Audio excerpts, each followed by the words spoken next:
자, 이제 모두 자리에서 일어나셔서 우리의 몸과 마음을 가다듬고 다 같이 2025년 11월 9일 주일 예배를 하나님께 드리겠습니다. 만민들아, 우리 하나님을 송축하며 그의 찬양 소리를 할지어다. 그는 우리 영혼을 살려두시고 우리의 실족함을 허락하지 아니하시는 주시로다. 하나님은 영이시니 예배하는 자가 영과 진리로 예배할지니라. 아멘.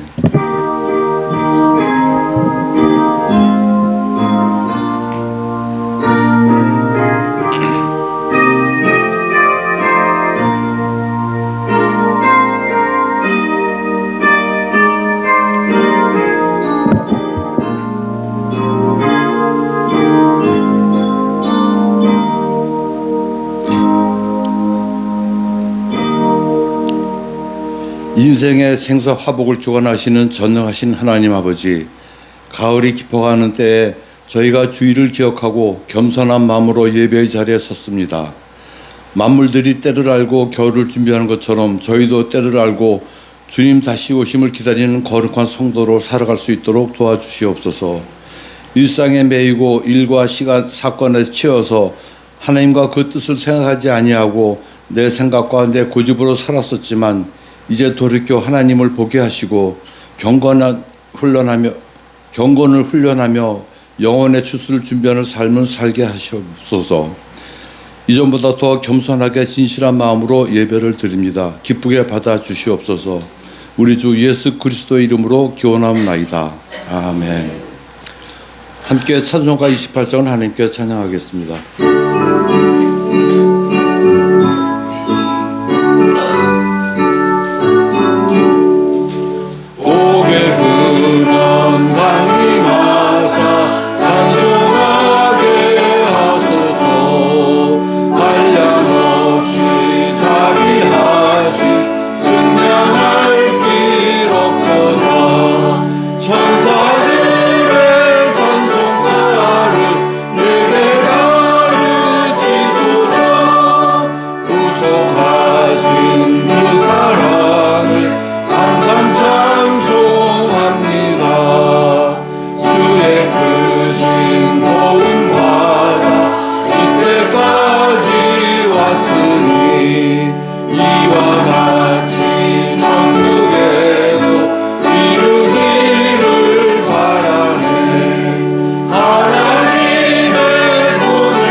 사도신경으로 우리 신앙을 고백하겠습니다.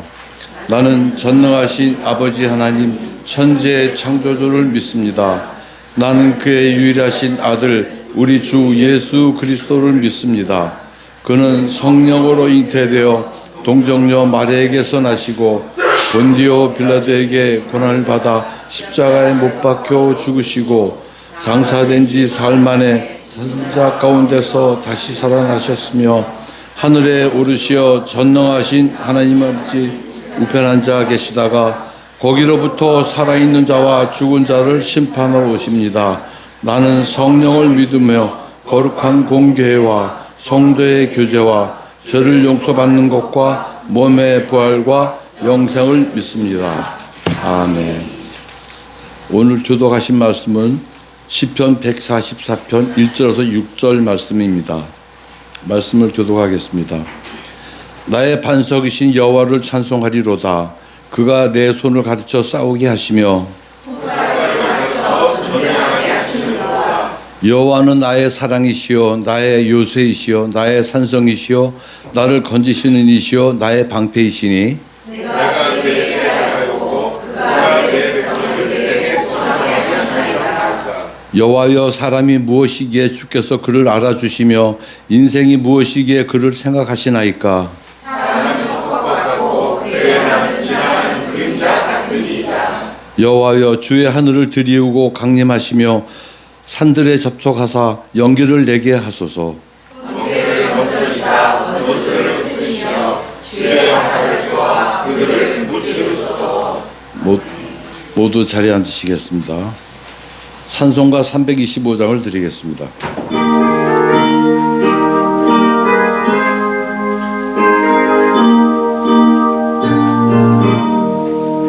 예수가 함께 계시니 시험이 오나 겁없네. 기쁨의 근원 되시는 예수를 위해 삽시다. 날마다 주를 섬기며 언제나 주를 기리고 그 사랑 안에 살면서 딴 길로 가지 맙시다.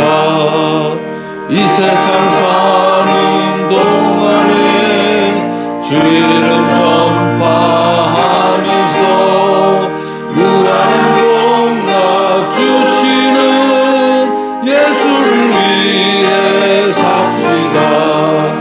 날마다 주를 섬기며 언제나 주를 기리고 그 사랑 안에 살면서 딴 길로 가지 맙시다. 이 세상 살림도 없어도 예수는 나의 친구니 불의한 일을 버리고 예수를 위해 삽시다.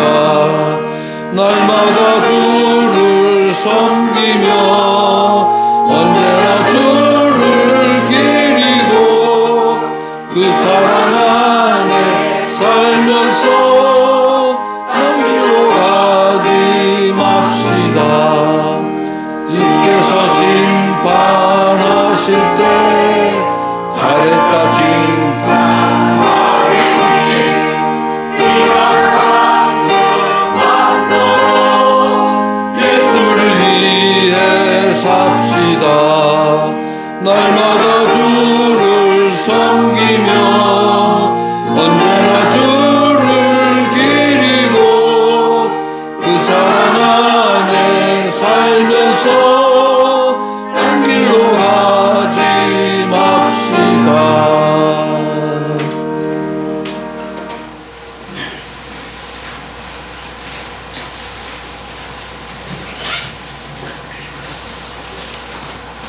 함께 기도드리겠습니다.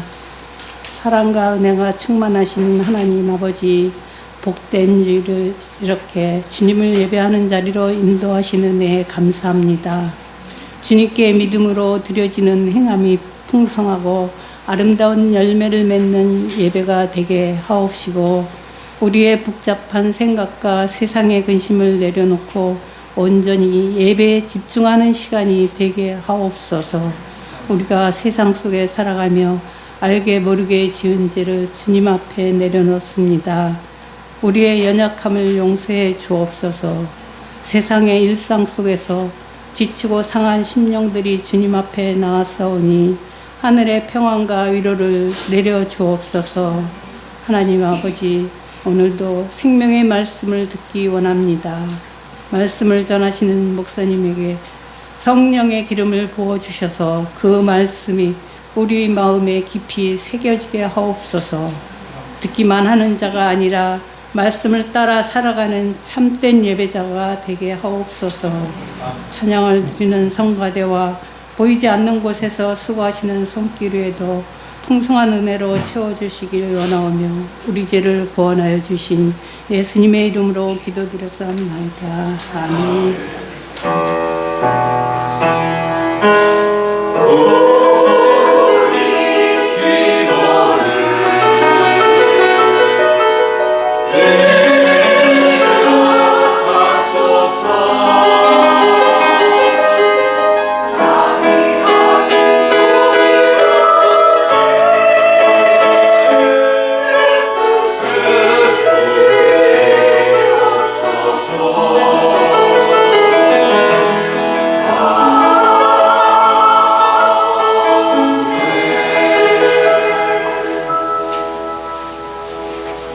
하나님께 봉헌 드리겠습니다.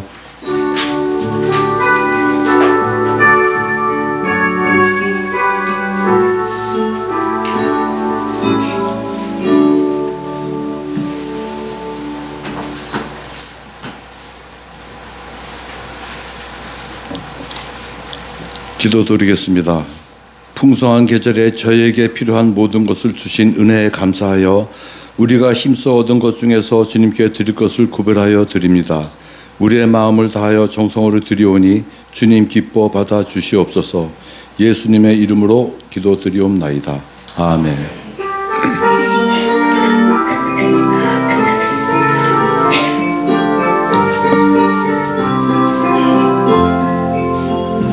주의 사랑으로 사랑합니다. 주의 사랑으로 사랑합니다. 형제 안에서 주의 영광을 보내 주의 사랑으로 사랑합니다. 주의 사랑으로 환영합니다. 주의 사랑으로 환영합니다. 자매 안에서 주의 영광을 보내 주의 사랑으로 환영합니다.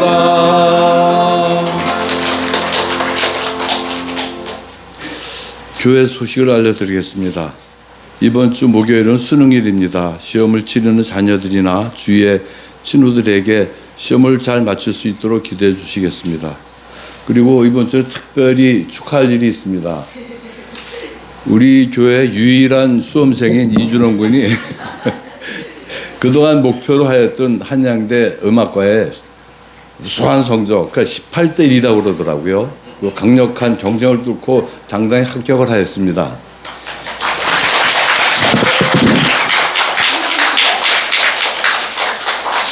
이는 그동안에 노력해준 우리 그 준원이에게 큰 영광이고, 또 뒷바라해 주신 유은영 잘려고 고생하시는 박음지 집사님들 참 두 분에게 큰 효도를 한 겁니다. 우리 모두에도 정직한 일이고요.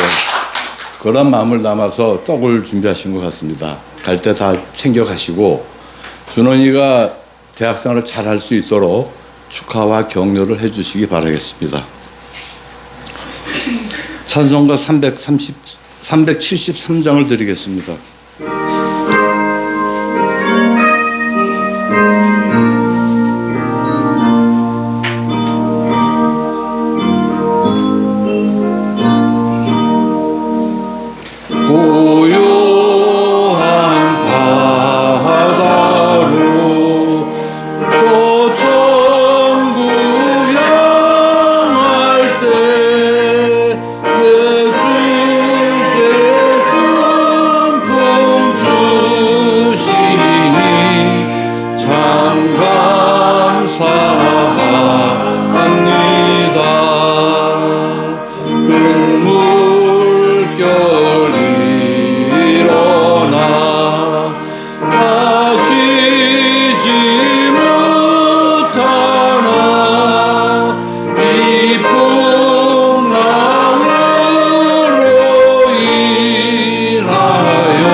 세상 보라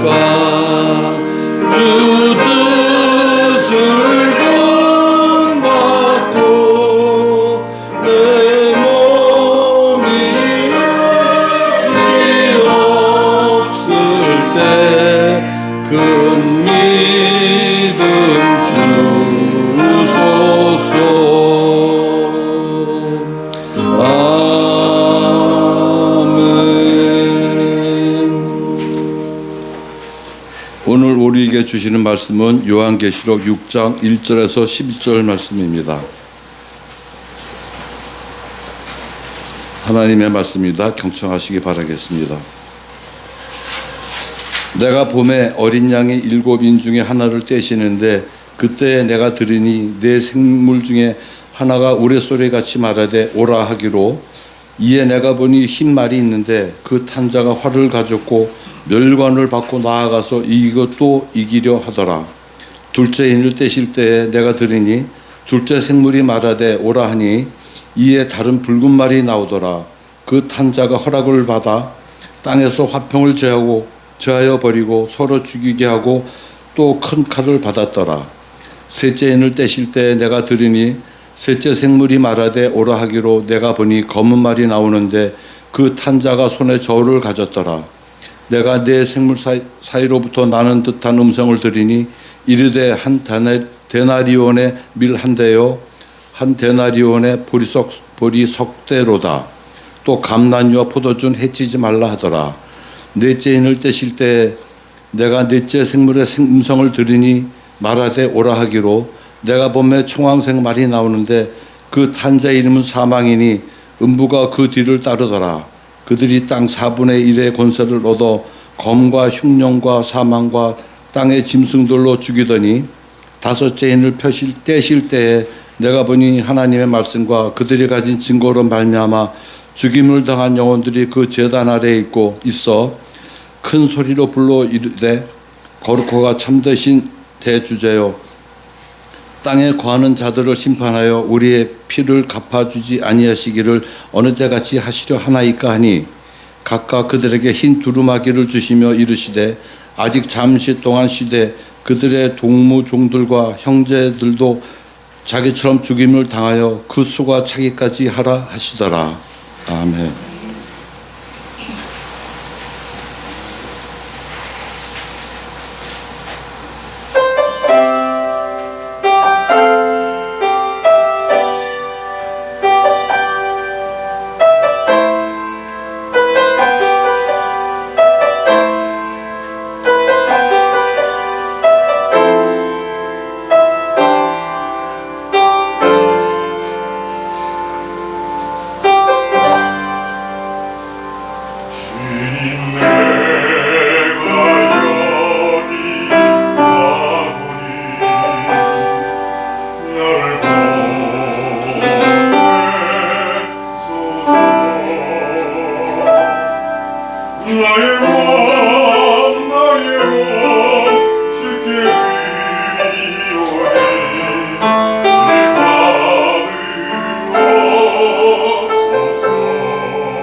우리는 오늘부터 본격적으로 하나님께서 요한 사도에게 알려주신 이후에 있을 일들에 대한 말씀을 듣습니다.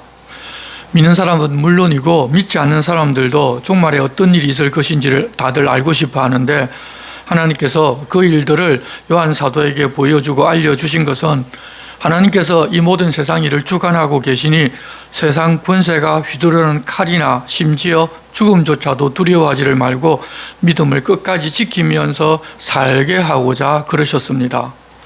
그런데 종말에는 성령께서 강하게 임하셔서 놀라운 일을 보여주는 그런 때가 아니라, 아무리 복음을 전해도 안 믿고 오히려 악한 영이 성령을 가장하여 믿는 사람조차도 현혹하는 때이고, 믿는다는 사람조차도 세상에 빠지고 물질과 향락과 개인주의에 빠져 졸고 잠드는 시대입니다.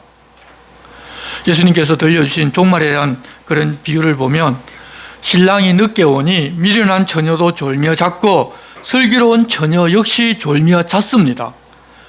다른 것은 신랑이 온다는 소리를 듣고 깨어났는데, 슬기로운 처녀들은 기름을 준비하고 있었기에 불을 켜고 혼인잔치에 들어간 반면에, 미련한 처녀들은 기름을 준비하지를 않아서 뒤늦게 기름을 사러 갔는데 그 사이 문이 닫히고 더 이상 혼인잔치에 들어가지를 못하게 되었다는 것입니다. 여러분, 예수께서 다시 오심은 모든 사람들이 다 알게 되지만 준비한 사람들은 함께 들어가 잔치를 즐기고, 준비하지 않은 사람에게는 도적같이 임해서 그때 비로소 준비하고자 했지만 그 사이 문은 닫히고 잔치 자리에 들어가지를 못하게 됩니다.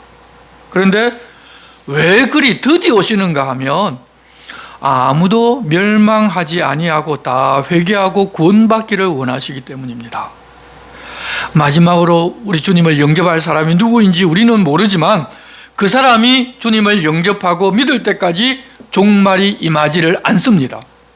그때가 되면 진리로 바른 소리를 전하게 되면 부담스럽고, 사람들이 다들 자기만 사랑하고 다른 사람들과 부딪히는 것도 싫고 다른 사람 섬기는 것도 서로 싫고, 진리의 말씀은 듣지 않고 오히려 거짓 꿈과 환상과 기적으로 세상에서 무엇을 얻어 잘 먹고 잘 사는 이야기를 하면 부응하고 사람들이 시끌벅적 그곳에는 모이게 됩니다. 지금도 이미 그런 쪽으로 교회가 기울어가고 있음을 우리들도 보는데, 정말 마지막 때가 되면 미친 듯이 그쪽으로 다들 달려갈 것입니다. 그런데 주님이 이 세상에 환난이 있게 해서 구원받을 사람들이지만 졸며 자는 사람을 깨우는 것입니다. 그 일이 바로 마지막 때 우리 주님이 하시는 일입니다. 그래서 믿는 사람들은 환난을 안 당하는 것이 아니라, 우리가 잘 믿고 신앙이 좋고 예수 열심히 봉사하고 나면 우리 가정에 환난이 안 생기는 것이 아니라, 환난을 통해서 세상으로 기울었던 눈과 생각과 가치를 다시 주님께로 돌리게 하는 것입니다. 그래서 우리 믿는 사람들도 똑같이 환난을 당합니다. 세상 사람들은 그런 환난을 당하게 되면 하나님 욕을 하면서 하나님께 떠들겠지만, 우리는 깨어나라는 주님의 음성으로 듣고서 다시 바르게 믿고 하나님 앞에 살기로 결단하는 시간이 되니, 그 환난이 바로 우리에게 유익한 시간이 되는 것입니다. 이제 우리 주님이 두루마리에 인을 떼면서 어떤 일이 일어난지를 함께 보겠습니다. 1절 말씀입니다. 내가 보매 어린 양이 7인 중에 하나를 떼시는데, 그때 내가 들으니 내 생물 중에 하나가 우레소리같이 말하되 오라 하기로, 이에 내가 보니 흰 말이 있는데 그 탄자가 활을 가졌고 면류관을 받고 나아가서 이기고 또 이기려고 하더라. 어떤 분이 여기서 말하는 이기고 또 이기려는 흰 말을 타신 분은 예수님이라고 했는데, 여러분, 지금 인을 떼고 계신 분이 예수님이신데 그 예수님이 또 흰 말을 탔다는 것은 한 문장 안에서 말이 안 되는 이야기인데도 영적인 해석이라 하면서 설명했었습니다. 이 흰 말이라는 것은 승리의 상징이니 예수님께서 타셔야 한다고 자기 생각대로 해석한 것에 불과합니다. 그리고 어떤 분은 즉 그리스도라고 해석하기도 했는데 그것도 명확한 해석은 아닙니다. 흰 말은 보통 전쟁에서 승리했다고 선언할 때 왕이 타고 나오는데 첫째 인을 뗄 때 흰말이 보이고 그 탄자도 함께 있어서 전쟁에서 이기고 또 이기는 그런 일이 일어난다는 것입니다. 근데 역사적으로 보면 로마가 그때까지는 그랬는데 그 시대 로마의 동부 전선에서 파르티아가 이기고 로마가 진다는 소식이 계속 들려왔습니다. 그래서 이제 로마도 별 수 없이 계속 패하고 망할 것이라는 상징적인 표현일 수도 있습니다. 그리고 마지막 때에도 어떤 큰 나라가 있어서 이기고 또 이기는 그런 일들이 있겠지만 성경에서 따로 해석을 해주지를 않으셨다면 굳이 그 나라가 어떤 나라인지 아는 척 하지도 말고 해석하지도 말아야 합니다. 말씀을 안 해주셨는데 그것을 알 이유가 없습니다. 우리가 우리 주님을 믿고 계명을 따라 일상을 사는 것이 중요하지 이 말씀은 어떤 일에 대한 것임을 아는 것이 중요한 것이 아닙니다. 이 일들이 마지막 시대에 어떤 징조인 것만 알고 주님 기뻐하는 삶을 살면 족한 것입니다. 꼭 그것을 기억하시기를 바랍니다. 3절 둘째 인을 떼실 때 내가 들으니 둘째 생물이 일어나 둘째 생물이 말하되 오라 하니 이에 다른 붉은 말이 나오더라. 그 탄자가 허락을 받아 땅에서 화평을 제하여 버리며 서로 죽이게 하고 또 큰 칼을 받았더라. 두 번째 인을 떼니 붉은 말을 탄자가 세상에서 화평을 없애버려서 세상이 전쟁의 소용돌이 안으로 들어가게 됩니다. 붉은색은 피의 색깔입니다. 그래서 죽고 죽이는 일이 있다는 것을 시각적으로 우리에게 보여줍니다. 종말이 오기 전 큰 전쟁이 일어나는데 사람들은 이 두 번의 세계대전을 종말을 앞둔 전쟁이라고 해석했는데 아니었습니다. 그리고 민주주의와 공산주의 진영 대립이 극심했을 때 곧 제3차 세계대전이 일어나 그 전쟁이 종말이 앞서 일어나는 전쟁이라고 해석하기도 했었습니다. 또 그렇지만 최근에는 그런 이야기가 다시 쏙 들어가 버렸는데 이 트럼프 이후에 세계가 다시 요동치면서 일부 국가에서 전쟁이 일어나고 전쟁의 위험이 고조되고 지금 있습니다. 그런 국제적인 전쟁일지라도 전쟁이라는 것은 그렇게 참혹하다는 것을 보여주시는데 그것을 다 보면서도 자기가 하나님처럼 지혜롭다는 사람들은 그런 전쟁을 그치는가 하면 그렇지를 않습니다. 마지막 때에도 온 세상에 평화가 없고 죽고 죽여 피를 흘리는 전쟁의 시대가 옵니다. 5절입니다. 셋째 인을 떼실 때 내가 들으니 셋째 생물이 말하되 오라 하기로 내가 보니 검은 말이 나오는데 그 탄자가 손에 저울을 가졌더라. 내가 내 생물 사이로부터 나는 듯한 음성을 들으니 이르되 한 데나리온의 밀 한 대요 한 데나리온의 보리 석 대로다. 또 감람류와 포도주는 해치지 말라 하더라. 여기서 한 대라고 번역된 원어는 코이닉스라고 하는데 우리가 알고 있는 이 되보다 적은 큰 컵 하나 정도로 남자 장정 한 사람이 하루 먹을 빵을 만들 수 있는 양을 말합니다. 그런데 그 가격이 한 데나리온이라고 하는데 요즘 가치로는 거의 10만 원에서 15만 원 사이인데 요즘은 15만 원에 가깝습니다. 다시 말해서 밀가루 큰 컵 하나에 15만 원 정도라는 말입니다. 왜 그런가 하면 전쟁이 이어서 극심한 기근이 찾아온 것입니다. 그렇게 기근이 오게 되면 그 밀가루 대신에 좀 흔한 보리를 주식으로 삼게 되는데 보리가루도 한 컵에 4만 원에서 5만 원 정도 할 것이라고 하셨습니다. 다 만든 빵이 아니라 가루의 가격이 그렇습니다. 하나님께서 이스라엘 백성들에게 교훈하실 때도 그들이 하나님을 떠나 살면 가나안 땅에 비를 내리지 않아 기근이 오게 해서 떡 한 덩어리를 구워서 10명의 여인이 나누어 먹는데 그때 다른 사람이 조금이라도 단 1g이라도 더 먹는 사람이 있을까 봐서 저울에 달아서 정확하게 나누어 먹을 것이라고 하면서 이 기근의 무서움을 알려주신 적이 있습니다. 밀가루 큰 컵에 10만 원이 넘는 그런 대기근은 아직 이 세상에 없었는데 종말을 앞두고는 그런 기근이 일어난다는 것입니다. 하나님의 백성이라면 그 말씀을 기억해내고서 그런 일이 있으면 졸다가도 하나님께로 돌아서라는 사인이라는 것을 알 것입니다. 그런데 그때 사람들이 주식으로 삼는 밀가루가 끊어지니까 소출이 넉넉한 감람나무와 이 포도나무를 베어내서 밀과 보리를 심고자 하였는데 그렇게 주식이 아닌 포도와 감람나무 열매는 대기근에도 전혀 영향을 받지 않고 충분한 소출이 있다는 것은 그런 기근이 결국 하나님을 떠났기 때문에 하나님 주신 것임을 알려주는 것입니다. 그냥 기근이 오면 모두 다 기근이 있어야 되는데 그렇지 않다는 것입니다. 앞서도 설명했듯이 이때는 택함 받은 사람들도 다 졸미어 자고 전도도 안 되고 각자 제 소견에 오른 대로 자기가 주인 되고 자기가 하나님 되어 살아가는 시대입니다. 이런 일이 있으면 성경을 통해서 하나님께로 돌아와야 살 수 있음을 알려주셨으니 졸고 자는 하나님의 사람을 하나님은 그렇게 해서 깨우시는 것입니다. 그런데 부자들은 그런 중에서도 포도주와 감람류를 맛있게 먹으면서 즐길 수도 있기 때문에 하나님께서 부르는 소리는 오히려 더 들리지를 않습니다. 왜냐하면 자기들 상황과는 상관없고 오히려 그런 어려운 시절에 있으면 자기들은 더 즐겁게 지낼 수 있기 때문입니다. 그래서 멸망으로 달려가게 되는데 그것이 바로 저주이고 버림받은 것으로 사실 세상에서 가장 불쌍한 인생들이 바로 그런 사람들로서 하나님께서 무슨 말씀을 하셔도 그 말씀이 귀에 들리지를 않는 사람들입니다. 그렇게 되면 하나님을 모르는 사람들은 기우제를 지내면서 비가 내리고 소출이 있게 해달라고 천지신명에게 빌겠지만 말씀을 들어서 알고 있는 사람은 하나님께로 돌아서서 하나님 앞에서 살기 시작할 것입니다.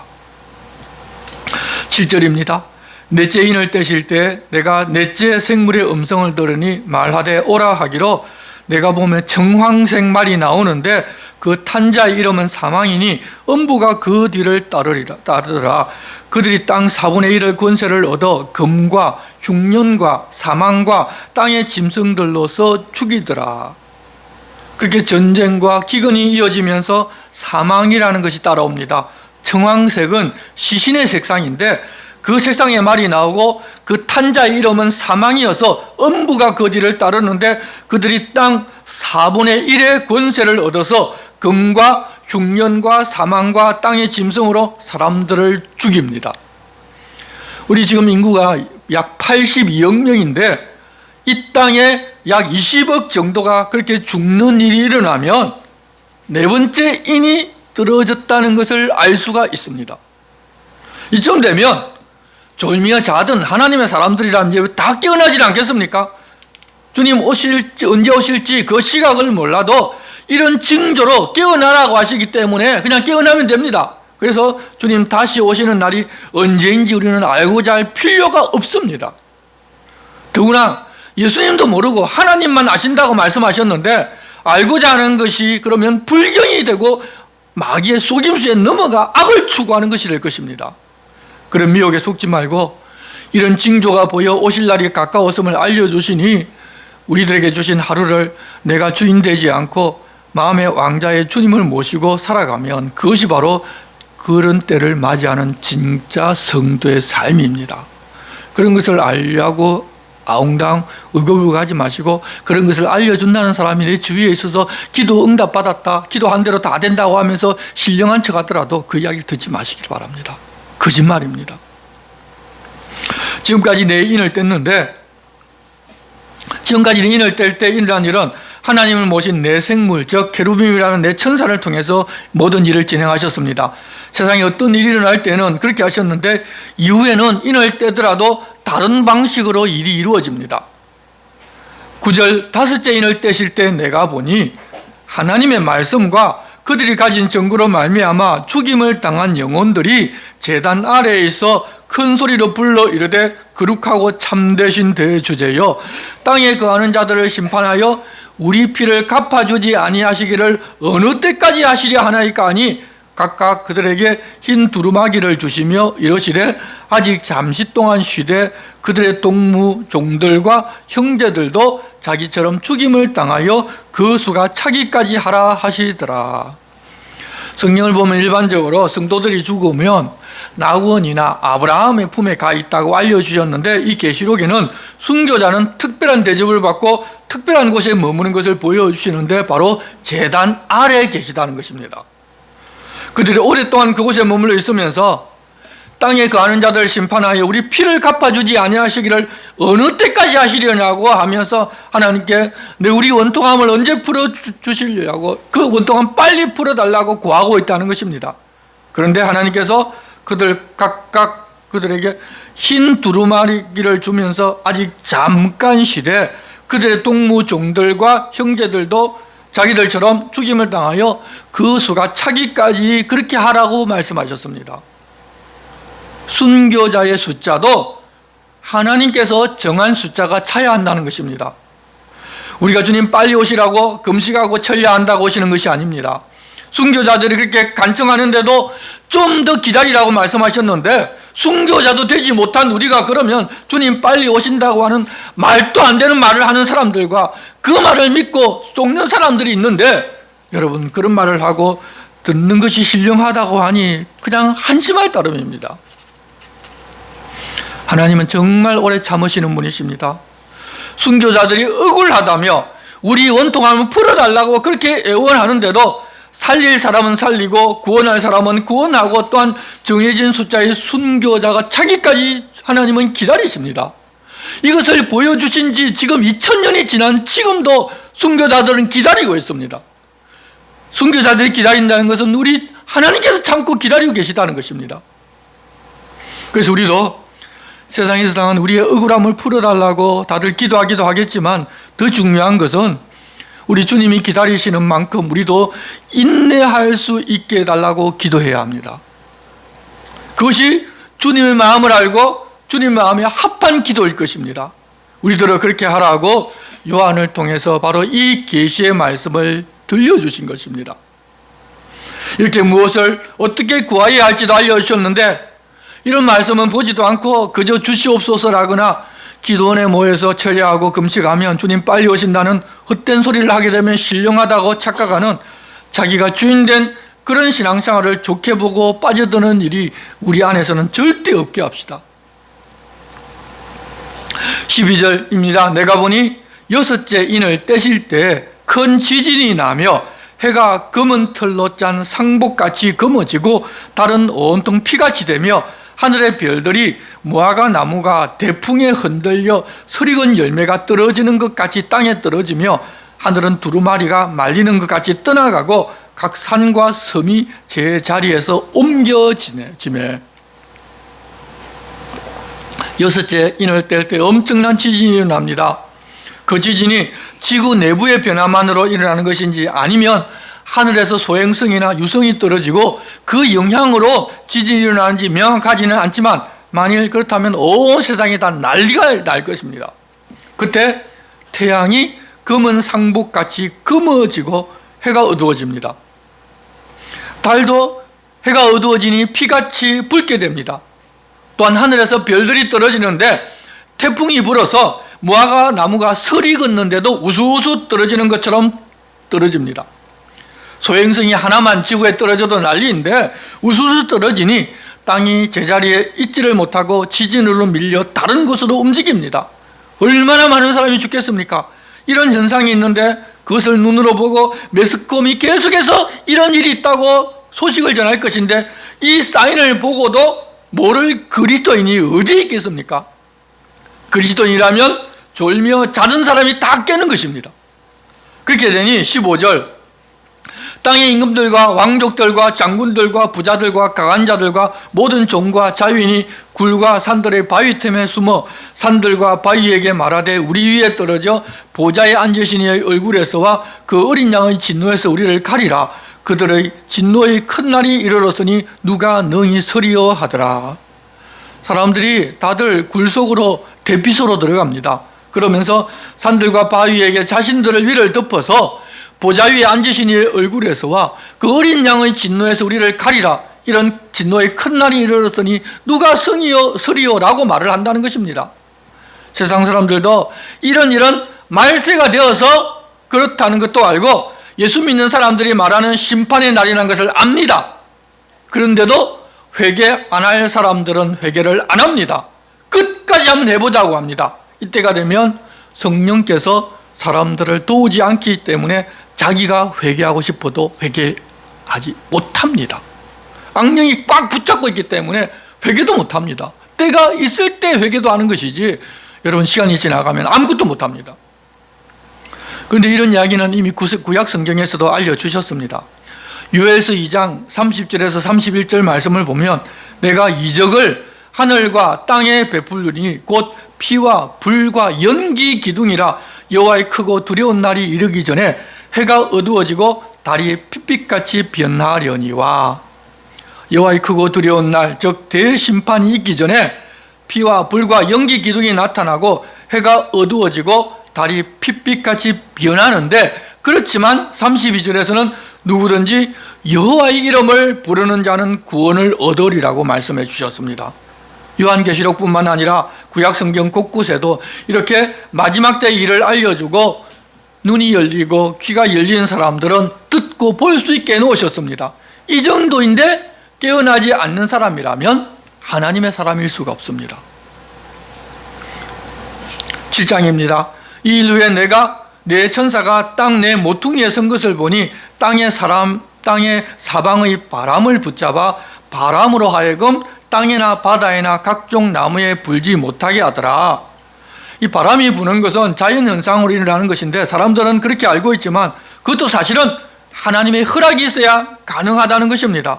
또 바람이라는 것은 어떤 일이 연이어 일어날 때 사용하는 표현이기도 한데 전쟁이라든지 재앙의 바람을 일시적으로 중지시켜서 평화가 잠시 유지된다는 의미일 수도 있습니다. 2절 또 보면 다른 천사가 살아계신 하나님의 인을 가지고 해 돋는 데로부터 올라와서 땅과 바다를 해롭게 할 권세를 받은 내 천사를 향하여 큰 소리로 외쳐 이르되 우리가 우리 하나님의 종들의 이마에 인치기까지 땅이나 바다나 나무들을 해하지 말라 하더라. 내가 인침을 받은 자의 수를 들으니 이스라엘 자손의 각 지파 중에서 인침을 받은 자들이 14만 4천이니. 이런 환난 중에 하나님의 종들이 여전히 이 땅에 살고 있다는 이야기인데 지금까지 인을 떼면서 일어난 사인을 보고서 잠을 깬 사람들이라는 것입니다. 주님 다시 오실 때는 모르게 살짝 오시는 것이 아니라 이렇게 대놓고 모든 사람이 다 알 수 있는 징조와 사인을 보여주고서 오십니다. 이런데도 회개하지 않는다는 것은 완악한 사람이고 하나님을 철저하게 거부하는 사람이어서 그야말로 구원받을 수 없다는 것을 세상 사람들이 다 알고 인정할 수밖에 없도록 하나님께서 일하십니다. 그때 세상을 해롭게 할 내 천사가 준비를 하고 명령을 기다리고 있는데 또 다른 천사가 말하기를 하나님의 인, 하나님의 도장을 가지고 하나님의 종들에게 도장을 찍기까지 땅이나 바다나 나무를 해하지 말라고 하십니다. 그리고 도장을 찍는데 요한 사도가 들으니 이스라엘 자손의 각 지파 중에서 인침받는 자들의 숫자가 14만 4천이었습니다. 또 이단들은 이 숫자가 영적인 이스라엘이라며 자기들 무리 안으로 들어온 사람의 숫자라고 하는데 이방인의 숫자를 말하는 것이 아니라 명확하게 이스라엘 사람들이라는 것을 말씀해 주셨습니다. 5절부터 보면 지파별로 다 12,000명씩 해서 12지파니까 합해서 14만 4천 명이라는 것도 알려주십니다. 그런데 우리가 지파를 읽어보면 단 지파가 없습니다. 우상숭배로 단 지파 아마 완전히 빠지고 일부 사람들이 다른 지파로 흡수되었는지는 모르겠지만 어떤 일인지 우리는 모르지만 단 지파는 없습니다.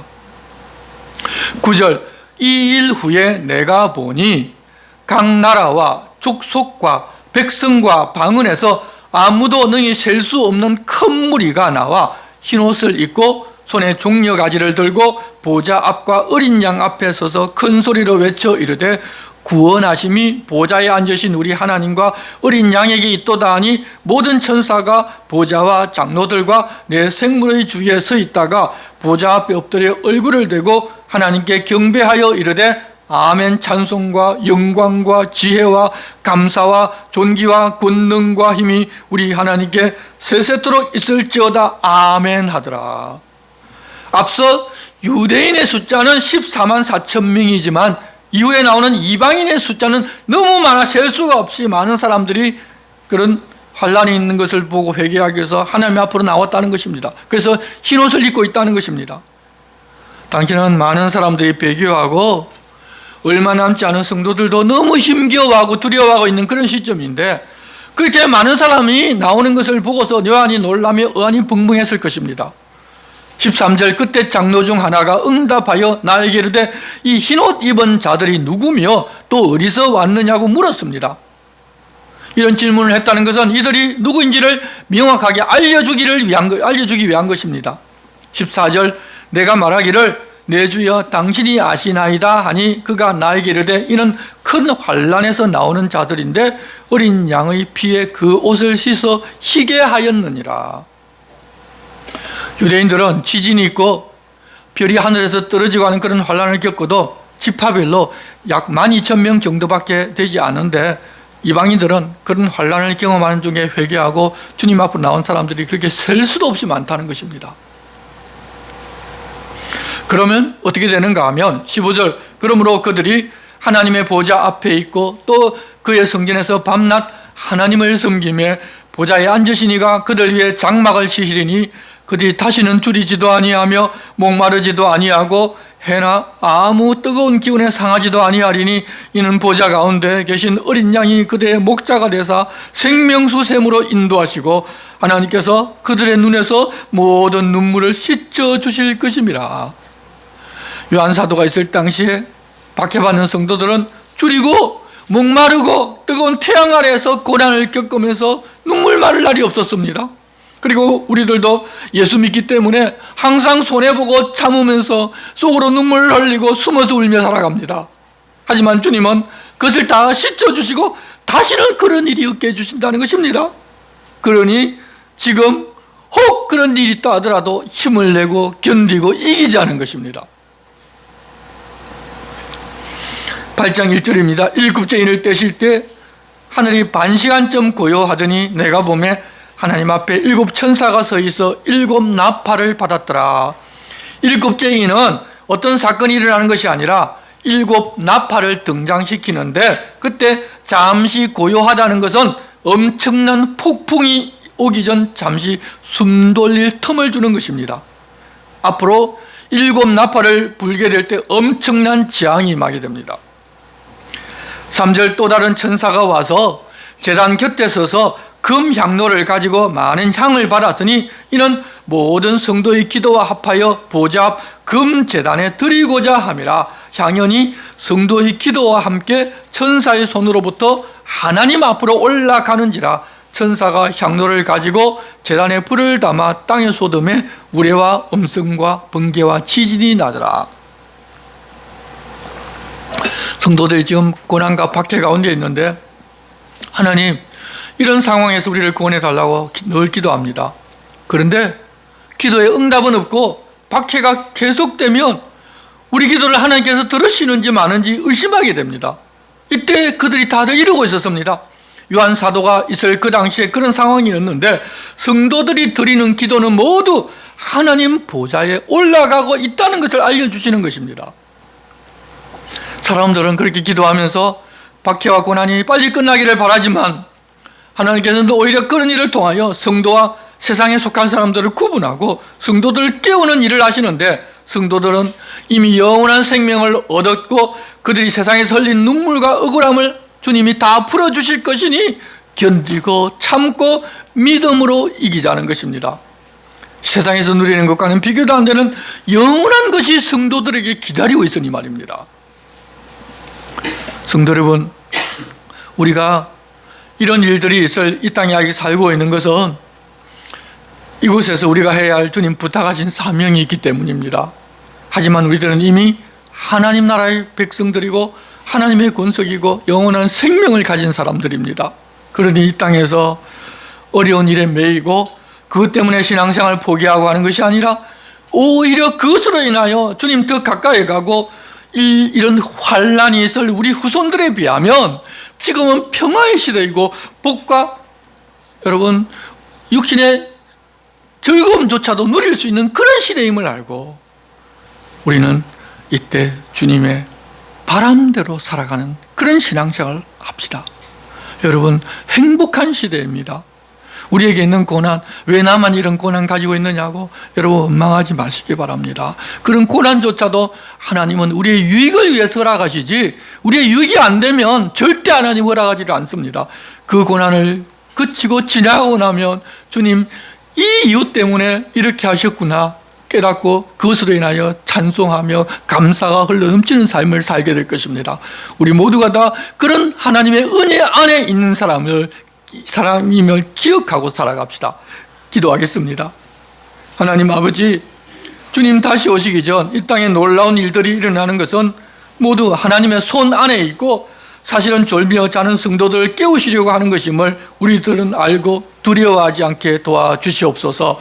그렇게 다시 오실 날이 언제인지를 알고자 하는 꿰매 빠지지 아니하고, 그러니 주님께 더 가까이 하라는 온유한 주님의 음성으로 듣고 저희는 주님 맞을 준비를 하는 계기가 되게 하시고, 또한 영원한 생명과 복을 약속받은 자로서 믿음으로써 일상을 살아가는 모두가 되게 도와주시옵소서. 예수님의 이름으로 기도드리옵나이다. 아멘. 모두 일어나셔서 찬송가 53장을 드리겠습니다.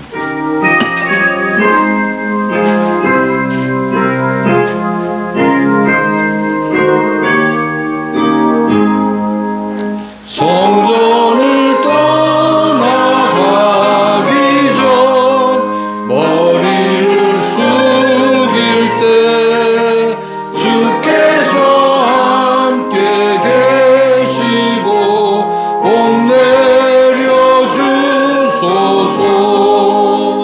집으로 돌아가는 길 주 동행하시고 내 모든 언행 심사를 다 지켜주소서. 거룩한 날이 다가고 저녁이 되도록 주님 안에 빛 되사 늘 계시옵소서.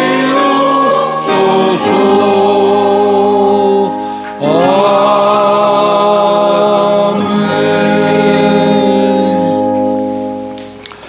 이제는 우리 주 예수 그리스도의 은혜와 하나님 아버지의 사랑과 성령님의 감동 감화와 교통하심이 종말의 징조가 두려움이 아니라 우리를 깨우시는 하나님의 손길로 알고 내가 주인된 세상의 가치를 내려놓고 주님 주인 대신 믿음의 삶을 살고자 하는 여기 모인 주의 백성들 위해 영원토록 함께 하시기를 간절히 축원하옵나이다.